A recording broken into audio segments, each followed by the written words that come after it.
Our moderator today is Serah-Marie McMahon, founded Warren Fashion Journal and edited the Warren Archive, published by Drawn and Quarterly. She sells and writes about children's books in Toronto. She once yelled the French word for seal in front of Hervé Toulet.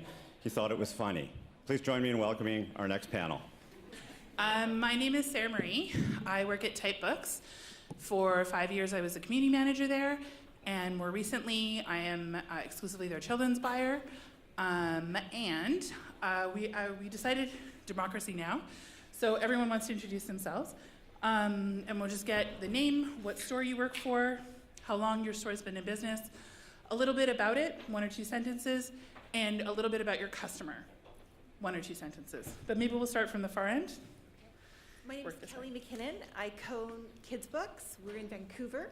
We have 2 stores, one on West Broadway, which is 5,300 square feet, and one in Edgemont Village, which is about 1,000 square feet. We've been in business 35 years, so we're on our 2nd generation of children coming to our store, which is really exciting. And our customer base is mostly families, teachers, people who love children's books. My name is Jessica Walker. I'm the managing partner of Munro's Books in Victoria. We'll be celebrating 55 years in September. I don't know if we're currently the oldest bookstore, but we're close. So the store was started by Jim Munro in 1963.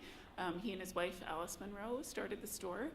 And it has evolved over the years and moved locations. We're now in an old Royal Bank branch right downtown.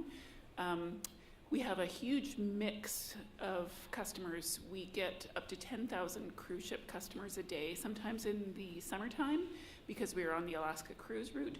But we also have an incredibly dedicated readership on the island. Vancouver Island is very arts oriented. There's a lot of authors who live on the island too. We're a general bookstore, about 6,000 square feet, a little less than that of selling space. We've got a big children's department. I would say we're an all-around general bookstore. I'm Anjula Gogia, and I work at Another Story Bookshop. We are 30 years old. We've been in Roncesvalles for 20 years, before that on the Danforth. And before I was at Another Story, I was the co-manager of the Toronto Women's Bookstore for 10 years. Our customer base, well, our store is very diverse. We have a really strong focus on equity, social justice, and diversity. But we also have a huge market to sell into the schools, not just in Toronto, but across Southern Ontario. So we've got one of the best collections of diverse children's and young adult books, and we wholesale to many schools. So our customer base is broad. We have a lot of teachers and librarians in schools that shop with us on a regular basis.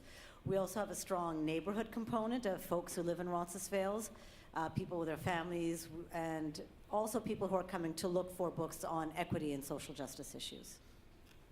I'm Martha Sharpe. I'm the owner of Flying Books, and it's a different kind of thing. It operates inside of 4 existing businesses in downtown Toronto.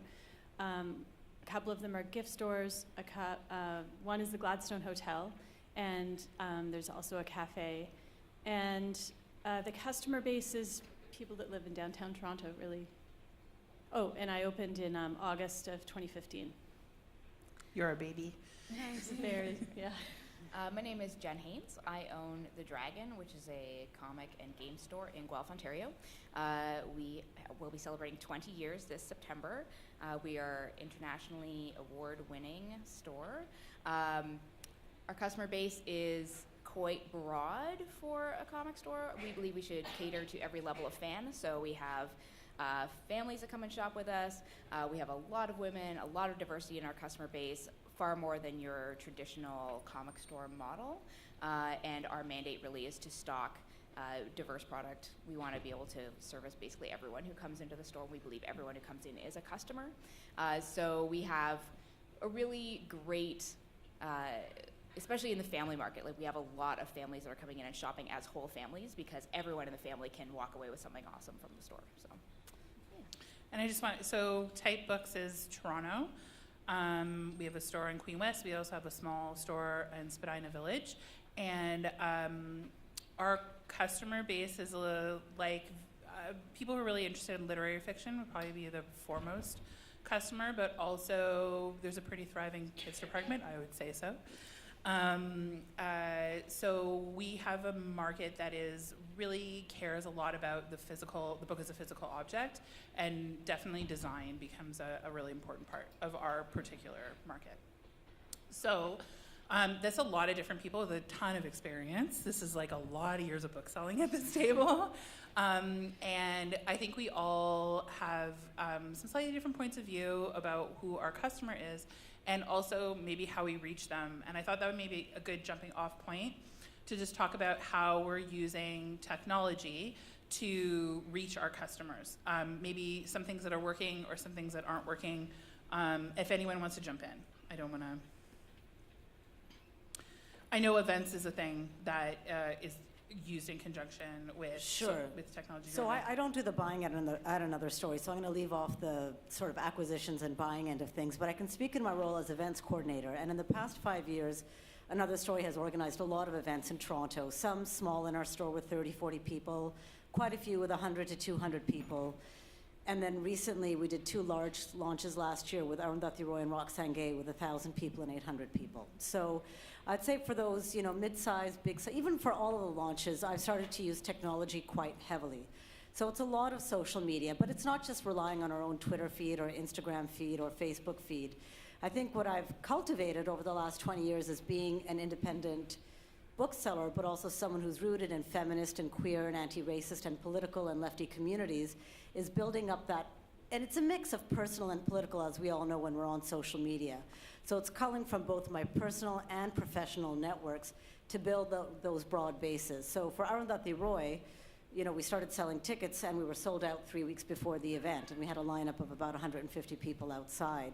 And I would say we did postering across the city, but a lot of that really was social media. And I look at, one of the things that I've always done is work in partnerships with other organizations and other communities in Toronto.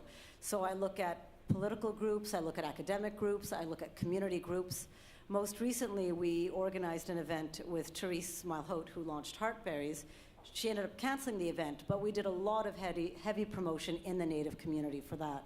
So I went on Facebook and Twitter, and I tweeted, and I asked many other groups like Idle No More and the Native Women's Sexual Resource Center, the Native Youth Sexual Assault Center, and many, many other groups to actually promote that book launch. So not just relying on our own feed, but really trying to work in communities to build up the network, especially for that launch, the network within other Indigenous communities in Toronto. And the reason why that's so important too is because that's an audience that is going to, hopefully they know more about your store, they've heard about it, they're more likely to come back. So it's promoting a specific event, but it's also getting the name of your store, reminding them that this is a place they can go, maybe targeting a community that doesn't get targeted a whole lot and promoted to a whole lot to come to your store. So that's well, and it builds up our, what we talk about as cultural capital, right? Like that. Yep. Another Story Bookshop is a store that is committed to carrying books about Indigenous writers and launching books within a particular way. And it's also great promotion for the publisher because they got that book promoted over and over and over again on social media, even if no one was ever going to come to the event. They saw that event come across their feed countless times, and that book come across their feed. And then down in Vancouver, we were just talking, you were saying you're also event machine, and but you don't use social media as much for your events. We don't. We would like to, and that's one of our goals for 2018, but we're primarily driven by our customer file. We track our customer sales. 85% of our customers who come into the store identify themselves at the cash desk. We have their email. We're now collecting postal codes so we can understand exactly what part of the city they are in. And so then when we have an opportunity of an event, we can target based on what people have bought in our store, whether they'd be interested in that event or not. Our customer database is about 20,000 families in Vancouver. And so if we're doing an event for middle grade readers, we can target the maybe 3,000 people that would be interested in that event and coming out with their families. We work really hard with the educational market and again, bringing in those other kind of communities. And our goal is to get them into our customer file, get them into our database so that those emails, when they go out from us, really mean something. And I was asking to you about that. So you're using MailChimp? Yes. And also BookNet, and they're communicating with each other? Book Manager, which is sorry. our POS system. Forgive It's me. just our simple, And you're using those, they work together? They do. Yeah, I Yeah. think that's awesome. Does anybody else use MailChimp or newsletters? Is newsletters important to anyone else? We I do do it, newsletters yeah. through MailChimp. Yeah. Yeah. So we do as well. Ours doesn't link directly to our POS, unfortunately, but it's a simple export. We started a loyalty program last year. We modeled it on the Amazon, or the Indigo rather, loyalty program.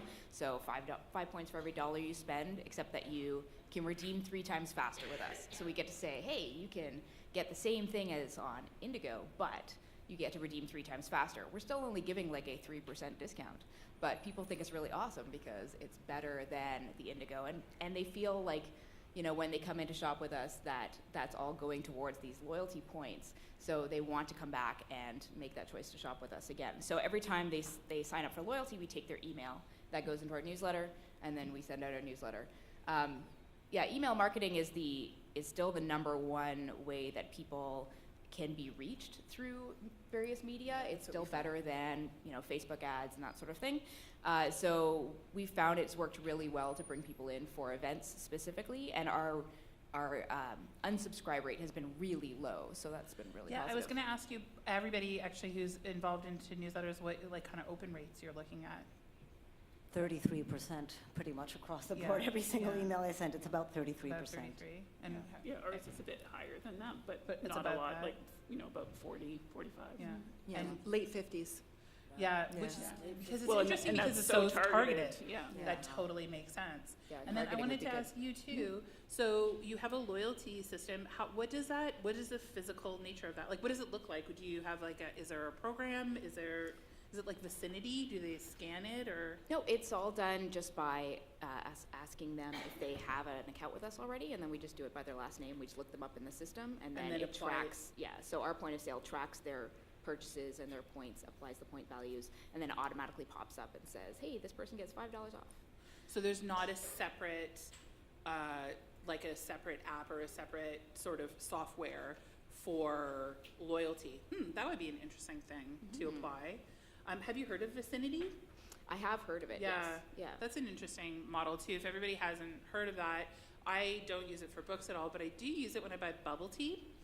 And and my butcher for some reason also has Vicinity. And it's just basically a card. Oh, and you know what? Who has it is Silver Snail also does it. So it's like a bookstore. And it is a bookstore. I didn't mean to say it like that. I said earlier I'd fight people who said that comic stores weren't bookstores. But And it's a card you just put on your keys, and there's a little machine beside the cash, and you just swipe it, and it automatically applies whatever discount it is, like whatever loyalty system you've got, and it tracks everything, and it's the same card that you can use across different stores. So it's really cool. I think it's interesting. It's something I thought about trying Does to. Type have a loyalty program? No, not at all. Type also doesn't track customers at all.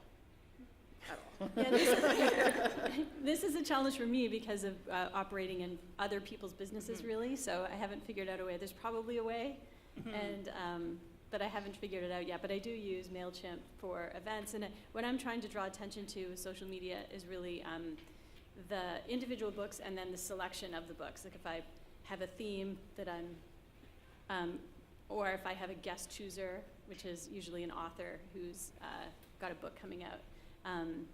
Then I'll do an email or social media posts around those. Yeah. And I have a creative writing school, but that's not the book selling part, so I don't want to. But is it connected? Do you brand those together? Yeah.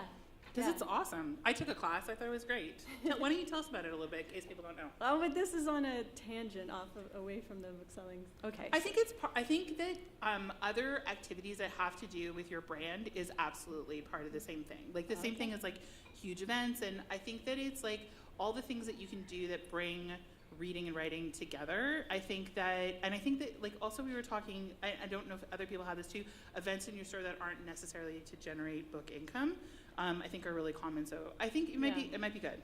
Okay. I also want to say I'm in awe of your events. Yes. With another story because I did a big event with an Elena Ferrante book, Frantumalia, and it just about killed me. It was at Hot Docs. Thank God the publicist at Penguin Random House was so great because I couldn't have done it without Max. So the Flying Book School of Reading and Writing is it's writing courses that are aimed at it's sort of like pitched at halfway between a night out and a creative writing class. So writers like Carl Wilson, who did you take? Did you take Desmond Cole's? No, Oh, I okay. took Carl's. Okay, Yeah. Carl, Karen Soley recently gave one on poetry, and they're teaching classes that they think are sort of getting at a problem that they don't think other kinds of creative writing classes get at, and it gives a writer a chance to teach a class, make some income, and they're not kind of attached to a larger kind of big institution like Ryerson or U of T, and I'm not trying to do what they're trying to do. So it's like good for the writers, good for the students, and yeah. I think it's brilliant. I think it's a really smart way to connect your book sales, even though I know that there's not a direct correlation necessarily, but it's your brand and it's what you're trying to do. It's all your goals. It's everything you are trying to do in the city, getting out there all together. I think it's super brilliant. Thanks. But we were just talking too about how doing things in your store, events in your store that don't maybe necessarily generate dollars or sales for your cash, but are towards community building. So Right. I don't know if you want to speak to that, and then if anybody else also has that happen in their store. Yeah, I mean, we have, so we're also a game store, so we have a lot of games events that happen in the store, and a lot of it is about bringing people in and giving them that sense of a place where they belong. And ultimately, every retail space should be designed as a space where people feel like they belong. So it's another piece of that. It's another piece of telling people that this is a place they can come and totally just be themselves and be that super fan of that game they love that their friends don't understand. You can come to us and we will love it with you and enjoy it with you. And so that's it. It's creating that space where people feel welcome and embraced and like they can just be themselves. That's what it's part of. So. I would say for us it's very similar. We do a lot of events in the store that only hold maybe, max 50, 60 people. And for us it's a chance to support authors who are from different communities, diverse, queer, racialized communities, Indigenous writers, for them to feel like they have a home, and for the folks who come to build community as well. So it's very similar. It's for folks who, and a lot of neighborhood writers as well. We love to support writers from Roncesvalles because we are their neighborhood bookstore. So, we might sell, publishers don't want to hear this, we might not sell that many books at an event, like maybe 10, 20, 30, not going to be big sales. But for us, they're about building the rapport between the author and their communities and long-term sales, for that author as well. It's about creating identity too. Like when we bring in creators for signings, we are very specific about which creators we bring in. So for example, we had a signing for the graphic novel Bingo Love recently, and so that was really important for us to showcase.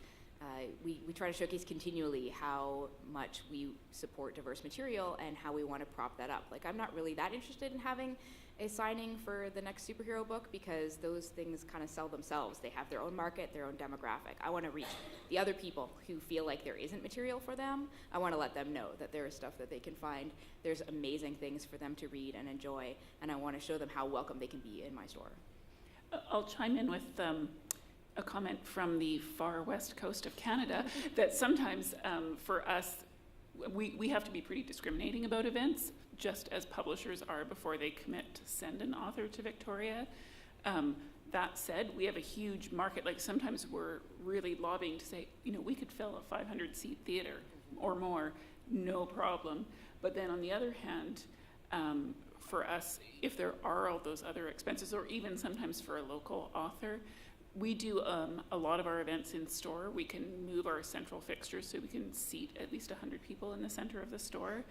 That's been a real lifesaver for us for doing events because we don't need to look at renting a venue. That said, because we have to move 3 giant tables that split up into 4 not too small, big units, we need at least 5 people to be working in an evening. So there's a considerable investment of staff. I also would say you can't underestimate the value that has gone into all that publicity that gets put into a local event.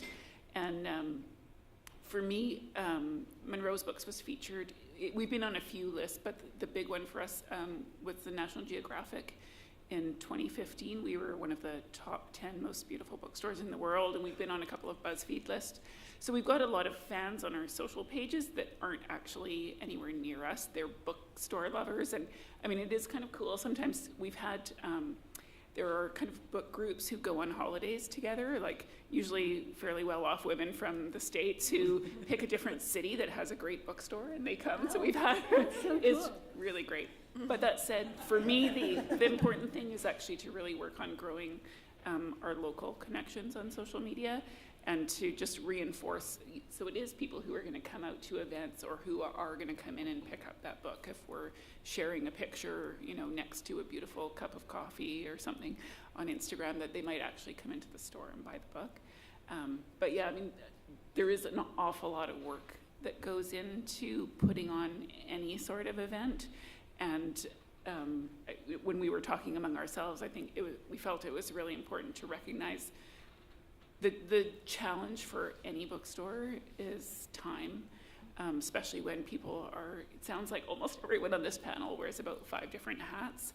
And sometimes you can get a young person on your staff to do the social media, but it really is about communicating the message correctly all the way through. And I know I've been talking to publishers about trying to get help, even just having easy access so that we're not having to hunt down images and author hashtags and author Instagram handles, that kind of stuff. I think most bookstores would really love more support from publishers in that area. That was going to bring me to my next thing, is like where are we struggling? Like where's the, in thinking about bringing in a customer and using tech to do that, what are the stumbling blocks? Like where are you hitting up barriers? We have really good responses to our social media, and I don't know if that's just because Facebook hasn't discovered it yet and they're going to start hiding all of our info. I mean, we regularly will get 800 or 1,000 people seeing our stuff, and we get lots and lots of response and likes and shares for not just event posts, but time is the real challenge, you know, and we're already having to filter so much information when we're even just logistically going through catalogs, deciding what are our picks for the season, and then to kind of turn around and get that back out to the public in a timely manner is a challenge. Yeah, I empowered my staff to do a lot of the social media for the stores. So during the course of a day, they need to be posting about 3 times. And they'll just pick something that they think is really awesome and take a picture of themselves holding the product and talk a little bit about why it's so great. And that allows us to just sort of express our personality, again, like show the sorts of things that represent the store. But I definitely couldn't do it all myself. That's like, I do enough things. I can add social media to that. So really talking with my staff about what it needs to be about and how it needs to be constructed and how the different platforms operate. So we do a lot of like education around social media. We have a lot of information in our staff manual, for example, that sort of lays out the different ways to use the different platforms and what platform is best for which things we want to talk about. And you know, even with like when you're doing an event, even if it's maybe not the most successful event or not everyone who saw that post comes out to it, you're still showing your brand identity through those posts. You're still letting people know that that's the sort of thing they can expect from you. Well, on that note, is quality control an issue if you're letting that much freedom to people? It so far has not been. There's the That's occasional lucky. spelling error, but other than that, All the and that words. is followed up immediately with a, hey, can you get someone to proof before you post? But for the most part, no, they are fantastic at it. And it's great because we live in an age where people are just like attached to their phones all the time. And so it's just a natural mechanism. And so allowing that to be part of their daily activity actually makes my staff feel more fulfilled in their job. And it doesn't make them feel like they have to, you know, hide their phone in the back, and they don't feel disconnected from the thing that they're so connected to all the time. Like it just really gives them an additional layer of security, gives them some ownership over the business. Yeah, everything about it I love. So yeah. Your store must have really good lighting. It does. I find that's all the difference in the world. Anybody else? Do you have any stumbling blocks that you find what are your challenges? I think Jessica's right in terms of time. Like, I think that's probably the major stumbling block for most indie bookstores. And I guess my ask would be of publishers to try and make our interactions as frictionless as possible and really take that in consideration. And something that came up earlier when we were just talking amongst us was co-op and how to make that easier. and how to make it less onerous and less emails and less conversation, and all of that thing takes away the time to do the thing we really want to do, which is stand there and talk to the customer about a book. Yeah, I think co-op and social media actually tie together really nicely in that, can I just a show of hands, who is collecting co-op for their store? Right, and then, yeah, so this doesn't apply to comics and your stock is just... I am, but separately, not anything to do Yeah, with yeah, yeah, no, that totally makes sense. And then who is collecting co-op dollars in exchange for any of, like, to help support that social media? Well, for Like big we events, do. yeah. So I'll put Yeah. type this. I would say it's event related, the co-op for Right. social media specific But to not events. just like posting a picture of a book No. on Instagram and then you have to send in your co-op No. bill. We don't. Okay. Yeah, I think that's something that could be more taken advantage of. I think that really speaks to the idea that a message that I really believe in strongly is that independent stores specifically are selling more books than are being passed through their till. So we serve almost more than the big box stores, certainly more than Costco, as a promotional tool, as well as, yes, we make sales, but we're promoting books in a way that we have like, the reputation is our curation. Across the board, I think everybody would agree with that. And if we're putting our curated ideas out into the world for the internet, for everybody to see, that's selling books. So, and I promise you that we are selling books that are actually being purchased at Amazon. I promise you we are selling books that are actually being purchased at Indigo and at Costco, but they're being sold by us. And I think that co-op is a way that, and especially making co-op easier for independents to take advantage of, is a way that publishers could support that and recognize that more. Do you guys agree that that independents are selling books beyond the ones that you're actually selling in your store? Absolutely. Oh, yeah, Definitely. for sure. Yeah, for sure. I know, I mean, they take pictures. Yeah, give us a Yeah. dime All the every time. time a customer comes in with a camera, right? Take Yeah. a picture of our books. But We'll all be rich. I've made my peace with that within Yeah. the first 2 weeks of opening, and it's I kind of feel like I work for books. I don't work for. I just I opened it because I didn't think that there were enough places to buy books in downtown Toronto, and I had recently moved back, and I was kind of horrified by that, and so I just wanted to find a quick way that I could help do that, and there were places that people were already going to on major thoroughfares, and so I knew that I wasn't going to be able to, and people are coming in to the one store where I am every day and asking me if I have a specific book, and if I don't, I call type all the time. I called type yesterday asking I for a call book. another story all the time. If we don't have it, I send them to you all the time. Yeah, or another story. It depends on, I ask them which direction they're walking. If Yeah. they're walking west or if they're walking east. Yeah. And I think that's okay. I feel happier to send them to type or Yeah. to another story but it's okay. You kind of have to make your peace with it. And I do feel like when I'm doing, if I spend a lot of time on Instagram or like Twitter and Facebook, that I'm like sending people out in the world, but I've taken some time to figure out which books I want to get behind and that I want Flying Books to get behind. Yeah. And so I'm okay with that book and the publisher and authors associated with it getting that sale. I don't know. But it's not the only thing I do, and I don't have a staff. So. Yeah.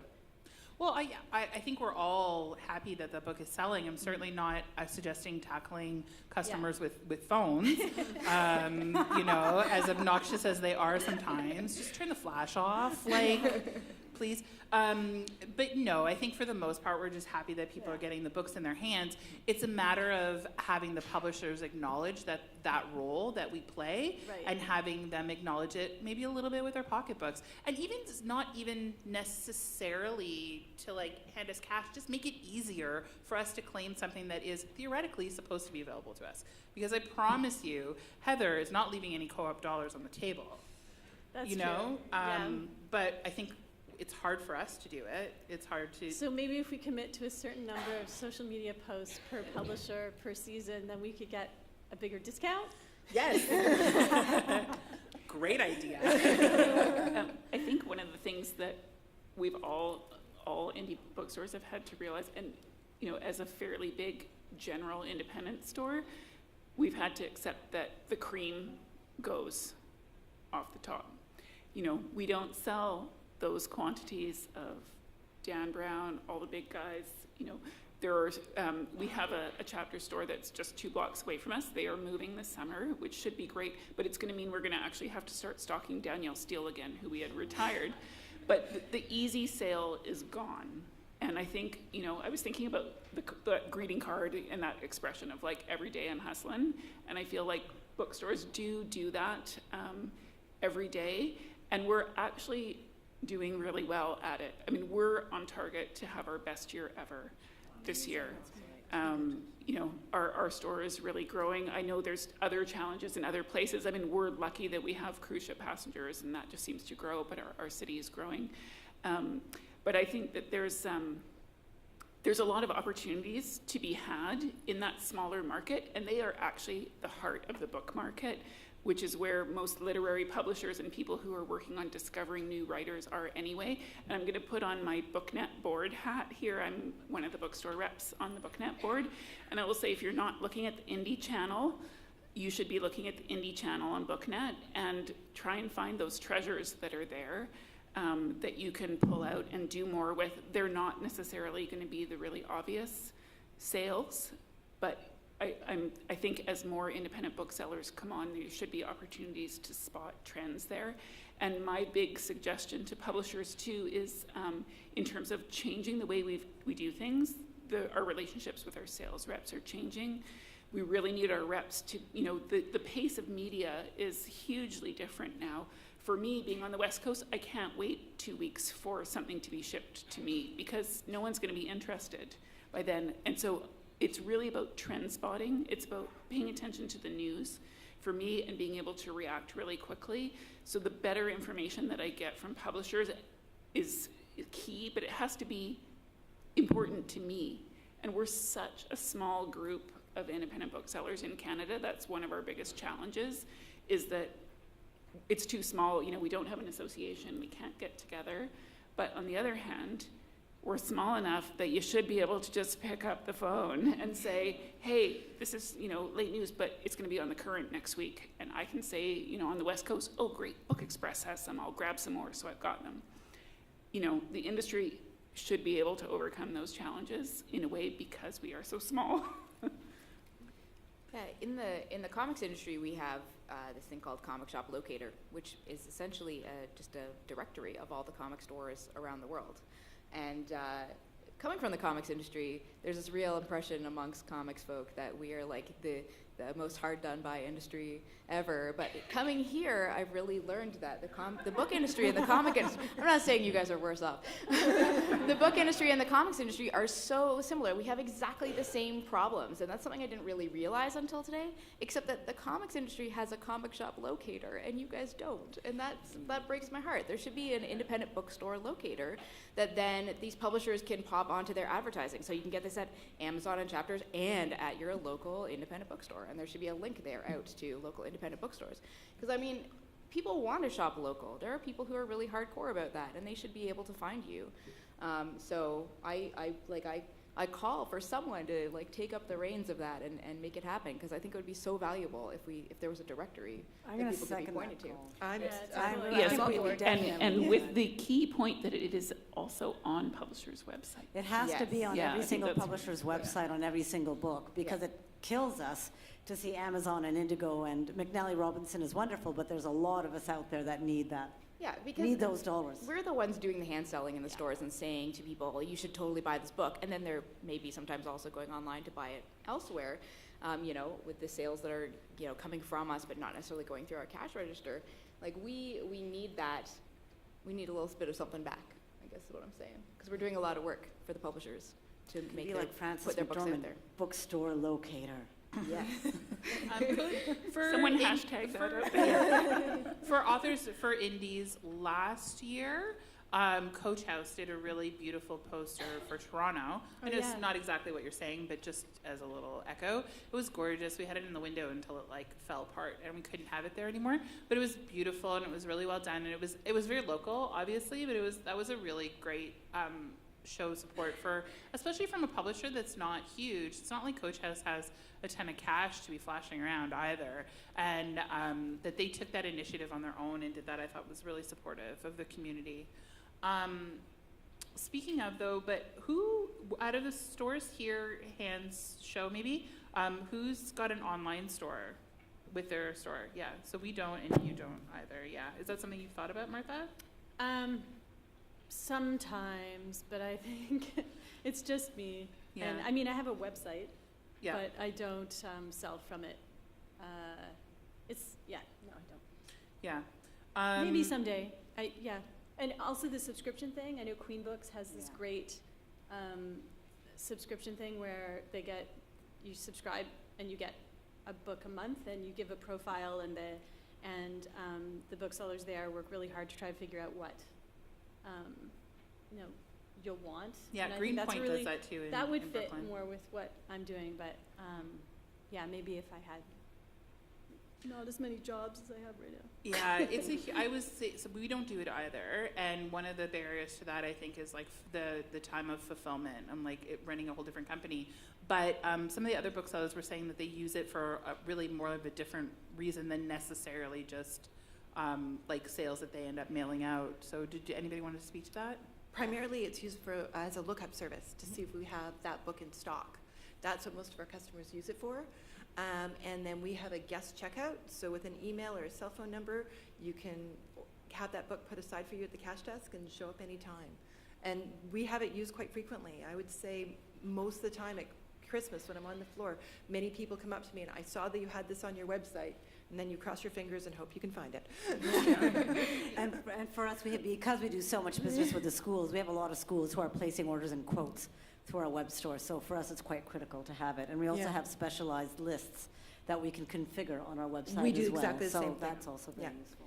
Yeah, I set up mine just before Christmas because I actually had an experience where I was looking up on a bookstore's website to see whether they had a book in stock, and I couldn't get the information I needed. And I realized that there were other people that were maybe doing that for me. Like they wanted to be able to go on our website and see what we had before coming in. And I realized that not having that ability to like browse ahead of time was actually a barrier to some people coming into the store.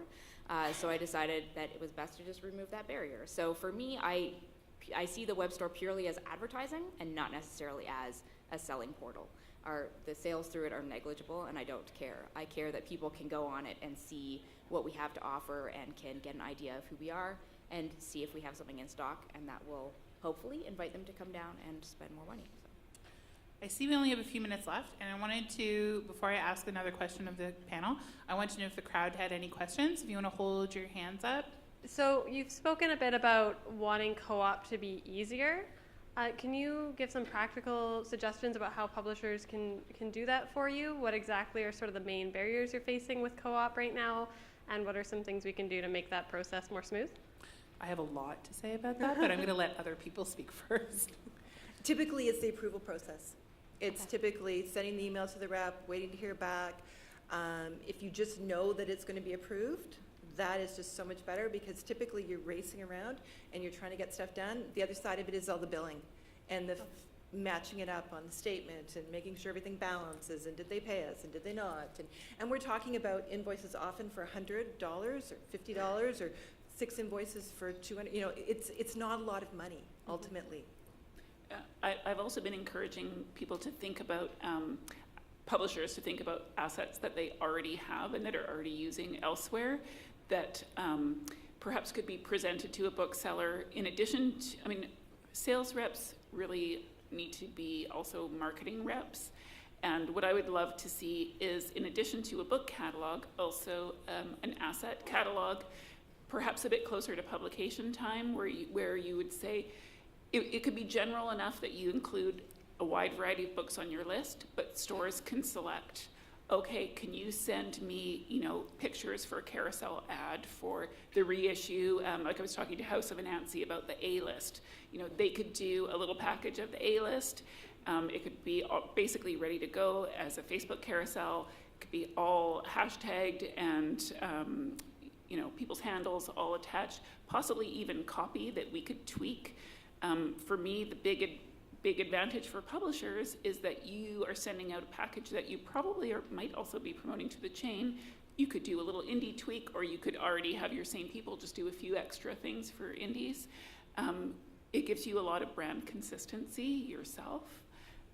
Yes, everyone loves the quirky, off-the-cuff photos in bookstores, and I wouldn't want to lose that. I wouldn't want to replace everything that we do with some publisher-driven content, but that would be a big help, and it doesn't actually probably cost anything. And I would reiterate what Jessica said previously and just now about the sales rep hats expanding. I know they're very busy. I know they've got a lot on their plate. However, things have changed so much with digital catalogs and such, and we really need that marketing support in the moment. We need to know what's happening in the next couple months. We need the phone call. That's really vital, I guess, particularly being on the West Coast because we're so far away. We have to act much more quickly. Yeah. There's much more room for error. And I think we hadn't actually talked about digital catalogs before, but that's a big, I've been a bookseller for more than 30 years, so I've, had the full color catalogs with the 2-page spread and the gold foil and everything, to now the little box where I'm like, oh, what's the print run? It's really hard to distinguish priorities when you are buying digitally, and also juggling multiple formats. That is an ongoing challenge, and I think booksellers are getting used to hopping around in different places, and some places you can get interiors and some catalogs you can't, so we're multitasking all the time. And it really is hard to, yes, there's books that we know, but to kind of digest that afterwards, I think is a little bit of a challenge. And the media landscape also changes a lot. Like, publishers' priorities have often changed by the time those books are coming out from when we bought them 4 to 6 months ago. And so, yeah, coming back to us with a kind of second pass through is really helpful. With more information. I think a lot more books would be sold. Okay, to speak directly to co-op too. So I think that in reflection of, I know this is gonna sound like I'm like a bit of a spoiled child, but I think indies co-op dollars should be worth more. We should be considered as being worth more than the co-op dollars that are going elsewhere. And I know that bigger stores are they're selling more books. I get that. We all know that, right? No one's pretending that's not what's happening. But maybe not in some titles, maybe not.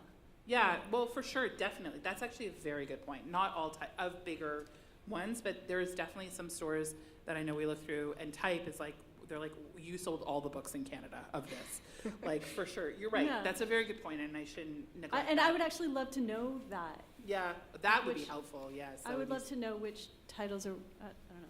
Well, question. I interrupted you. No, it's okay, but you're interrupting me with really good information, so that works out well. But I'll say it really quickly. So I think that the valuation of what we are getting percentage per book should be higher. So right now, as Kelly was saying, $100, $30, $40, it doesn't become worth it for us to have to do the amount of work that it takes to ask for $40 worth of co-op, and then to put it into place, and then document it, send you the documentation, and send you the invoice. It's no longer worth it to pay anybody to do that. So I think that there should be a perk. It should be a consideration that we should get a higher dollar value per co-op than other places do. As good job, indies, thanks for supporting us. And in addition, so that there's less of this niggly part, and we can do it in bigger chunks, in more significant chunks. So Type is really well known for doing window displays. That's something that we've done a great job with, I think. And that's something that we fund almost primarily now. I had to put this into place where we fund it through co-op dollars.